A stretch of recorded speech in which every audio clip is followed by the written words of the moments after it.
सहारनपुर जनपद में कृषि अनुसंधान मंत्री सूर्य प्रताप शाही पहुंचे। इस दौरान उन्होंने सरकार के किए गए विकास कार्यों का जमकर बखान किया।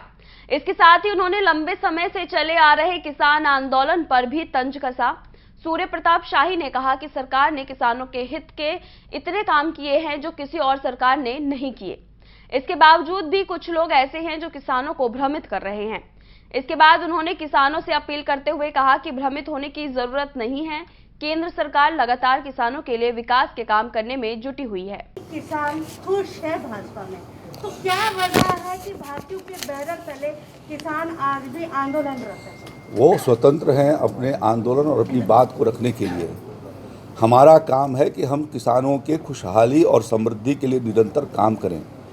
हमारे देश के प्रधानमंत्री आदरणीय मोदी जी ने सरकार बनने के 2 साल बाद ही 2017 के पहले एक लक्ष्य रखा कि हम किसान की आमदनी को दोगुना किए जाने के लिए एक ठोस कार्यक्रम चलाएंगे। और उन ठोस कार्यक्रमों के अंतर्गत हम लोगों ने MSP को 1.5 गुना कराया। PM किसान सम्मान निधि के माध्यम से 6,000 रुपये हर किसान को 1 साल के भीतर हर 4 महीने पर भेज रहे हैं। साथ साथ में पूरे देश भर के भीतर सॉइल टेस्टिंग की व्यवस्था कराई। हम लोगों ने सिंचाई संसाधनों को बढ़ाए जाने का काम किया। कृषि यंत्रों के रूप में किसानों को काफ़ी पर्याप्त मात्रा में कृषि यंत्र मिल सके जिनसे उनको खेती में मदद मिले, उसके लिए 50% अनुदान पर हमने खेती के लिए उनको सुलभ कराए। और उसी का परिणाम है कि देश के भीतर रिकॉर्ड खाद्यान्न उत्पादन मोदी जी की सरकार में और योगी जी की सरकार में शुरू हुआ है। हमने दलहन और तिलहन के ऊपर फोकस किया है। हमने गन्ना मूल्य के रूप में भी किसानों को समय से भुगतान हो इसकी व्यवस्था सुनिश्चित की है। और उसके परिणाम स्वरूप जो कोविड-19 के भीतर एग्रीकल्चर जो सेक्टर सबसे मजबूत रहा, वो सेक्टर मजबूत रहा है कृषि सेक्टर। और कृषि सेक्टर के भीतर जो काम पिछले 6-7 सालों में मोदी जी की सरकार ने किया, उसका ये परिणाम रहा है कि हम देश की अर्थव्यवस्था को संभाले रखने में कृषि क्षेत्र जो है वो कामयाबी हासिल किया है।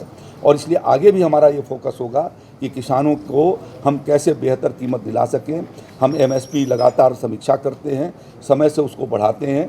फसल लगाए जाने के पहले हम उनको ये जानकारी देते हैं कि हम अगले फसल का क्या कीमत रखेंगे। अब ये ऑप्शन किसान के पास है कि वो कौन सी फसल लगाता है। तो इतना एक उसके भीतर जो रिफॉर्म किया है कृषि क्षेत्र के भीतर मोदी जी और योगी जी की सरकार ने, तो उससे किसानों के हालात में काफ़ी सुधार हुए हैं। और आगे यह प्रक्रिया है जो आगे चलती रहेगी। तो आंदोलन जो चल रहा है उसके लिए क्या कहेंगे? देखिए, वो आंदोलन तो आप देख रही हैं कि पूरे कहीं पर है नहीं, देश भर में कुछ जगहों पर कुछ लोगों चला रहे हैं। और मैं समझता हूं कि वो भ्रमित हैं और उनको अपने भ्रम का निवारण करना चाहिए। मेरा उनसे अनुरोध होगा। भारत सरकार हर मौके पर उन्होंने कहा है कि हम आपसे बातचीत करने के लिए तैयार हैं, हमारे में कमी क्या है वो बता दो, हम उसको ठीक करने के लिए तैयार हैं। तो उन्हें बातचीत करना चाहिए। आंदोलन किसी समस्या का समाधान नहीं है। उनको भ्रमित किसने किया?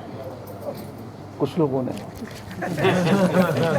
अच्छा मंत्री जी, सरकार ने इतनी सुविधाएं किसानों को दी हैं, उसके बावजूद कुछ किसानों को लाइनों में कतारबद्ध होना पड़ता है, उनको सुविधाएं नहीं मुहैया होती, तो ऐसे उसमें आप क्या कर रहे हैं? देखिए, लाइनबद्ध कहीं नहीं होना पड़ता, पर्याप्त मात्रा में है। कहीं कतिपय कोई कमियां रही होंगी जिससे कोई एक जगह कठिनाई आई है। पूरे प्रदेश में कहीं पर भी किसानों को खाद बीज के लिए लाइन नहीं लगानी पड़ती। हम लगातार व्यवस्था सुनिश्चित कर रहे हैं जिसके माध्यम से उनको खाद बीज और पानी समय से सुलभ हो। और इसी वजह से राज्य का खाद्यान्न उत्पादन रिकॉर्ड बढ़ा है। 624 लाख मीट्रिक टन हम लोगों ने राज्य के भीतर रिकॉर्ड खरीदारी किया है। योगी आदित्यनाथ जी की 4 सालों के भीतर लगातार हम लोगों ने हर साल समाजवादी पार्टी और बहुजन समाज पार्टी के 10 साल से ज़्यादा जो 10 साल में जो खरीदारी करते थे उससे ज़्यादा खरीदारी हम लोगों ने इन 4 साल के भीतर कर ली है। बंगाल में एक स्लोगन शुरू हुआ खेला, और वो यूपी में अब प्रवेश कर गया है खेला, तो उसके ऊपर क्या कहेंगे आप? यूपी में कोई खेला नहीं चल पाएगा। यूपी में कानून का राज्य है और खेला करने वाले लोगों को हम लोगों ने जो है वो सबक सिखाई है। जो लोग यहाँ अपहरण, फिरौती, डकैती, लूटपाट, दंगे फसाद के भीतर खुराफात करते थे, आज वो तो या तो जेल के भीतर हैं या जेल के राज्य के बाहर हैं। तो हम इस उत्तर प्रदेश में इस तरीके की खेला करने वालों को कोई इजाज़त नहीं देंगे। वहाँ कानून का शासन नहीं है। जहाँ पोते के सामने दादी का बलात्कार होता हो, यदि उसको मीडिया यदि प्रोत्साहित कर रहा हो तो मैं तो उसके बारे में कुछ नहीं कह सकता। कोरोना की तीसरी लहर आने की आशंका लगातार बलवती होती जा रही है, तो उस पर अब सरकार क्या तैयारियों में है? सभी जनपदों के भीतर हम लोग आईसीयू वार्ड बना रहे हैं, पीकू वार्ड बना रहे हैं, नीकू वार्ड बना रहे हैं, जिसमें हम बच्चों की भी ठीक से हिफाजत कर सकें। और हर जिले के भीतर 5-6 अस्पतालों को हम ऑक्सीजन प्लांट लगा करके और वहीं पर उन्हें ऑक्सीजन सुलभ हो जाए, इसकी व्यवस्था कर रहे हैं। दवाइयों का पर्याप्त व्यवस्था कर रहे हैं। बच्चों के भी स्वास्थ्य की दृष्टि से हम निगरानी समितियां बना रहे हैं और उनको दवा का किट भी हम उनको उनके घरों पर, उनके गांव में उपलब्ध करवा देंगे। 100% प्लेसमेंट के साथ हम देंगे आपको मौका। Live 24 media institute, admission open.